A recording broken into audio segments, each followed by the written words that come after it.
Assalamualaikum warahmatullahi wabarakatuh. Sahabat Islami, semoga rahmat Allah selalu menyertai kalian.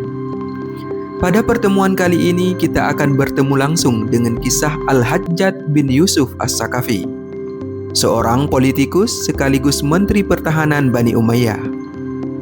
Dia terkenal bengis dan kejam kepada kaum muslimin saat itu. Bahkan dalam riwayat disebutkan, beliau pernah menyerang besar-besaran sahabat yang ada di Mekah, hingga menyebabkan Ka'bah terjadi kerusakan. Lantas bagaimanakah kisah sebenarnya tokoh kontroversial ini saat menemui ajalnya? Imam Ibnu Katsir dalam kitabnya Al-Bidayah wan Nihayah menceritakan, di akhir hidup Al-Hajjaj bin Yusuf As-Saqafi, Allah Subhanahu wa Ta'ala menimpakan kepadanya penyakit yang sangat berat dan aneh. Penyakit yang oleh para sejarawan disebut dengan Al-Aqlah, penyakit yang menggerogoti perut. Rasa sakitnya bukan main, hingga tabib terkenal pun dipanggil ke istana. Dengan cara yang mengejutkan, tabib itu mengambil sepotong daging, mengikatnya dengan benang, lalu memasukkannya ke tenggorokan Al-Hajjaj. Namun apa yang terjadi? Setelah 1 jam baru dikeluarkan, daging itu telah dipenuhi dengan ulat-ulat. Itulah gambaran kehancuran yang sedang terjadi di dalam tubuh Al-Hajjaj. Azab itu belum berhenti.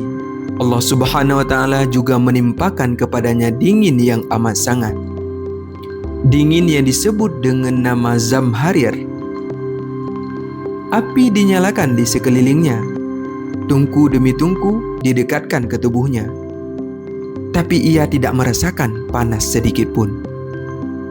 Tubuhnya menggigil, jiwanya gelisah, dan rasa takut mulai menguasai hatinya. Dalam keadaan seperti itu, Al-Hajjaj akhirnya mengadu kepada Imam Hasan Al-Basri, ulama besar yang ada pada masanya. Saat itu Imam Hasan Al-Basri berkata dengan penuh hikmah, "Aku telah berulang kali menasihatimu agar tidak menyakiti orang-orang saleh.